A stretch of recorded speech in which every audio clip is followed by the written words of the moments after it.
जय हिंद दोस्तों। एग्ज़ाम की पॉइंट में एक बार फिर से आप सभी का स्वागत है।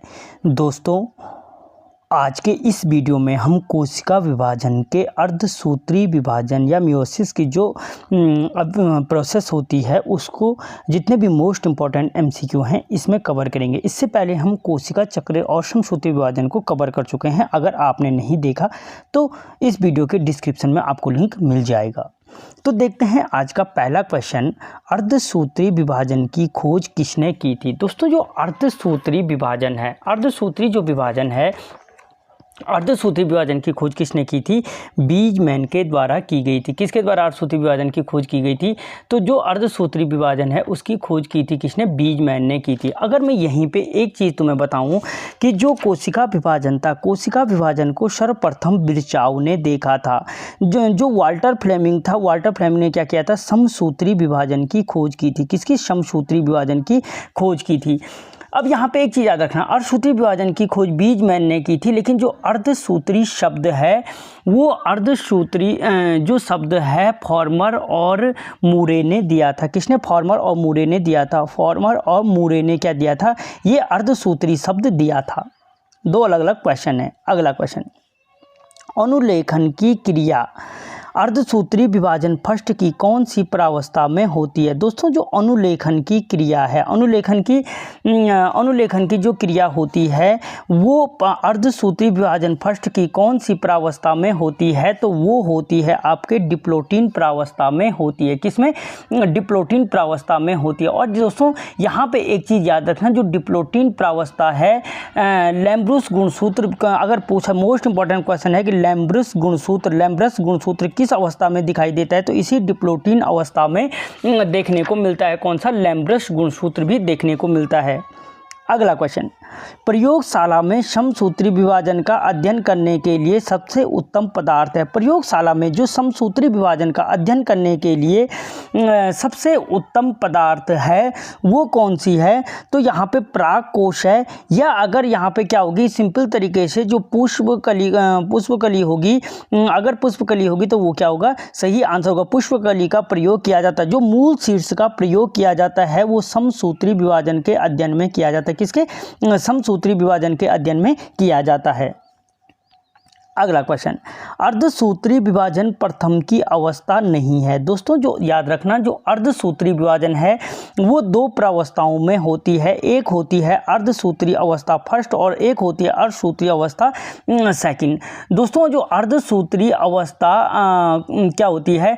प्रथम जो होती है उसकी चार होती हैं? चार अवस्थाएं होती हैं, प्रोफेज, मेटाफेज, एनोफेज और टेलोफेज। ठीक है, इसमें जो प्रोफेज फर्स्ट होती है प्रथम की अवस्था नहीं है। अच्छा, इसमें है प्रोफेज, मेटाफेज, एनोफेज और साइटोकाइनेसिस नहीं होती है। इसके बदले में क्या होता है? टेलोफेज फर्स्ट होता है।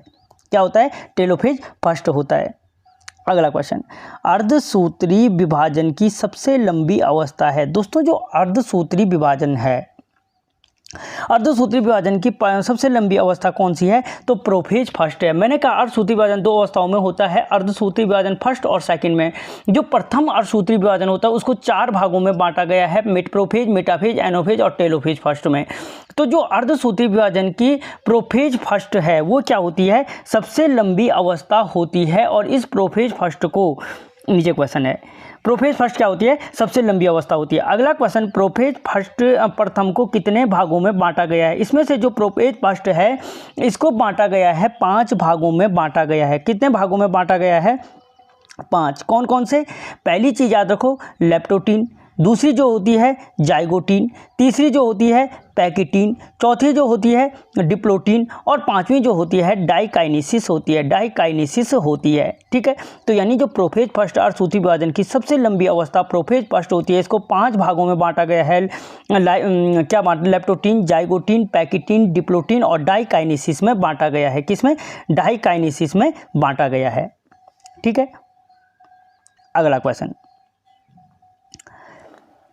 निम्न में से किस प्रावस्था में गुणसूत्र एकल, पतले व धागेनुमा दिखाई देते? दोस्तों, वो कौन सी अर्धसूत्री विभाजन की वो कौन सी अवस्था है जिसमें गुणसूत्र एकल, पतले व धागेनुमा दिखाई देते हैं। एकल, पतले और धागेनुमा दिखाई देते हैं, मतलब एकल होते हैं, पतले होते हैं और धागेनुमा दिखाई देते हैं, तो वो अवस्था लेप्टोटीन अवस्था कहलाती है।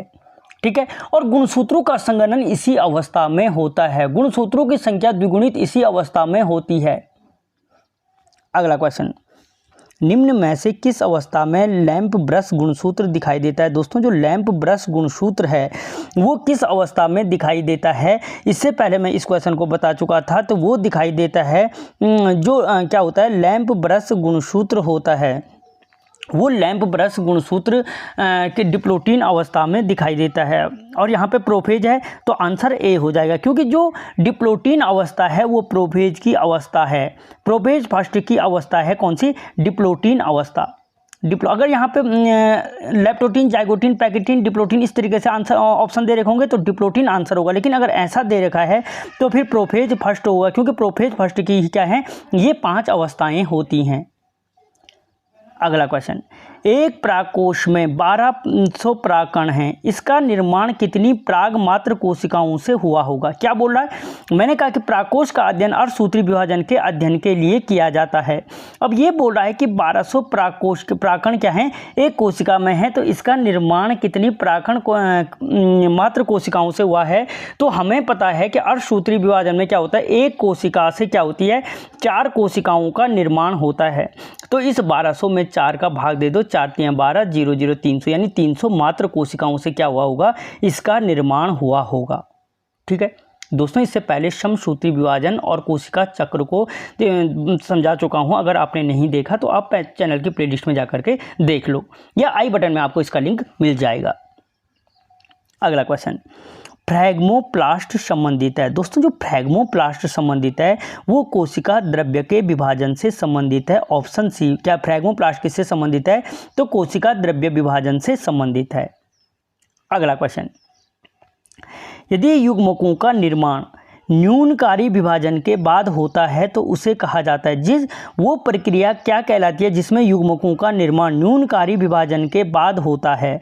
तो जो वो प्रक्रिया है वो प्रक्रिया मियोगेमेट्स कहलाती है। क्या कहलाती है? मियोगेमेट्स कहलाती है, जब क्या होता है, युग्मकों का निर्माण न्यूनकारी विभाजन के बाद होता है। अगला क्वेश्चन, जीन विनिमय की क्रिया निम्न में से किस एंजाइम द्वारा कराई जाती है? दोस्तों, जो जीन विनिमय की क्रिया है वो किस एंजाइम के द्वारा कराई जाती है? तो वो एंडोन्यूक्लियेज एंजाइम और लाइगेज एंजाइम, यानी ऑप्शन ए और सी के द्वारा कराई जाती है। यानी एंडोन्यूक्लियेज और पॉलीमरेज एंजाइम की सहायता से जीन विनिमय की क्रिया कराई जाती है। मोस्ट इंपॉर्टेंट क्वेश्चन है। अगला क्वेश्चन, द्विगुणित जीवों में अर्धसूत्री विभाजन का परिणाम है। दोस्तों, द्विगुणित जीवों में अर्धसूत्री विभाजन का परिणाम क्या है? तो युग्मकों का बनना। अर्धसूत्री विभाजन के पश्चात क्या होता है, युग्मक बनते हैं। गुणसूत्रों की संख्या में क्या हो जाती है? अगर पूछे अर्धसूत्री विभाजन के पश्चात गुणसूत्रों की संख्या क्या होती है, बढ़ती है, कम होती है? तो कम हो जाती है। विभिन्नता आती है, क्योंकि जो 4 केंद्रक बनते हैं वो चारों कोशिकाएं क्या होती है, मात्र कोशिका के समान नहीं होती हैं और बराबर भी नहीं होती है। तो उपरोक्त सभी क्या होगा, इसका आंसर हो जाएगा। अगला क्वेश्चन, अर्धसूत्री विभाजन की किस अवस्था में युग्मक को आनुवंशिक संगठन निश्चित हो जाता है? दोस्तों, अर्धसूत्री विभाजन की वो कौन सी अवस्था है जहां पे युग्मकों का क्या हो जाता है, जो आनुवंशिक संगठन है वो निश्चित हो जाता है? तो युग्मकों का जो आनुवंशिक संगठन निश्चित होता है एनाफेज प्रथम में होता है। किसमें? एनाफेज प्रथम में। और एनाफेज कौन सी अवस्था है, ये मैं तुम्हें समसूत्री विभाजन में समझा चुका हूं कि यहाँ पे जो समजात गुणसूत्र होते हैं वो समजात गुणसूत्र क्या हो जाते हैं, विपरीत ध्रुवों की तरफ चले जाते हैं, विपरीत ध्रुवों पर लटक जाते हैं। ठीक है, यहाँ पे गुणसूत्र क्या होते हैं, 2 अर्धभागों में विभाजित हो जाते हैं। अगला क्वेश्चन, अर्धसूत्री विभाजन के युगली में होते हैं। दोस्तों, जो अर्धसूत्री विभाजन फर्स्ट के युगली में होते हैं, क्या होते हैं? तो याद रखना, इसमें 4 अर्ध गुणसूत्र होते हैं, क्योंकि युगल का मतलब है जोड़ा, और हमें पता है प्रत्येक गुणसूत्र क्या होता है, 2 युगलों से मिलकर बना होता है। तो जो 2 होंगे वो क्या होंगे, 4 अर्ध गुणसूत्र होंगे और 2 गुणसूत्र बिंदु होंगे। जो गुणसूत्र बिंदु होंगे वो कितने होंगे, 2 होंगे। तो यानी अर्धसूत्री विभाजन फर्स्ट के युगली में होते हैं तो 4 अर्ध गुणसूत्र और 2 गुणसूत्र बिंदु होते हैं। अगला क्वेश्चन, दोस्तों चैनल को सब्सक्राइब करो, वीडियो को लाइक कर लो और दोस्तों के साथ शेयर करो, पूरा सिलेबस कवर कराया जाएगा। गुणसूत्र का संघनन अर्धसूत्री विभाजन की किस अवस्था में होता है? दोस्तों जो गुणसूत्रों का संघनन होता है लेप्टोटीन अवस्था में होता है। मैंने इसको पहले भी बोला था, जो गुणसूत्रों का संघनन होता है, जो कंपैक्शन होता है, वो लेप्टोटीन अवस्था में होता है और इसी अवस्था में गुणसूत्र क्या हो जाते हैं? द्विगुणित हो जाते हैं। अगला क्वेश्चन, किस अवस्था में गुणसूत्र को प्रकाश सूक्ष्मदर्शी की सहायता से देख सकते हैं? दोस्तों जो प्रकाश सूक्ष्मदर्शी की सहायता से देखा जा सकता है वो लेप्टोटीन अवस्था है, जिस अवस्था में गुणसूत्रों का संघनन कंपनसेशन होता है वहीं पे क्या है? लेप्टोटीन अवस्था है। यहाँ पे क्या हो? कंपैक्शन के वाली इसी अवस्था में क्या होता है? गुणसूत्रों को प्रकाश सूक्ष्मदर्शी की सहायता से देखा जा सकता है। अगला क्वेश्चन, समजात गुणसूत्रों के जोड़े बनाने की क्रिया सिनॉप्सिस किस अवस्था में संपन्न होती है? देखो अगर पूछा जाए कि समजात गुणसूत्रों के जोड़े बनाने की जो क्रिया होती है वो क्या कहलाती है, तो वो सिनॉप्सिस कहलाती है। और यह किस अवस्था में संपन्न होती है? तो ये जाइगोटीन अवस्था में संपन्न होती है, क्योंकि जाइगोटीन अवस्था में क्या होते हैं? समजात गुणसूत्र जोड़े बनाते हैं, यह क्रिया क्या कहलाती है? सिनैप्सिस कहलाती है। और सिनैप्सिस बराबर क्या होता है? जो अगर सिनैप्सिस बराबर पूछा जाए तो सिनैप्सिस बराबर 2 होमोलोगस होते हैं प्लस क्रोमोसोम होते हैं, यानी सिनैप्सिस बराबर 2 होमोलोगस प्लस क्रोमोसोम होते हैं।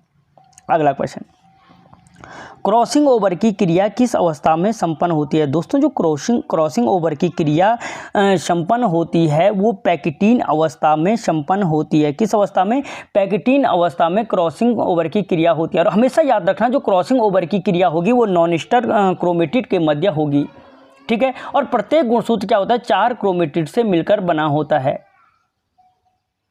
अगला क्वेश्चन, समजात गुणसूत्र अलग किस अवस्था में होते हैं? तो जो समजात गुणसूत्र अलग होते हैं वो डिप्लोटीन अवस्था में होते हैं। इससे पहले मैं समझा चुका हूं इसे।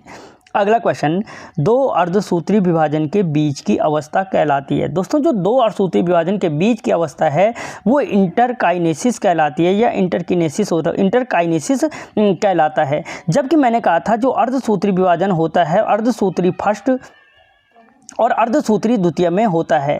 2 अर्धसूत्री जो फर्स्ट होता है वो रिडॉक्स डिवीजन के नाम से जाना जाता है। क्या कहलाता है?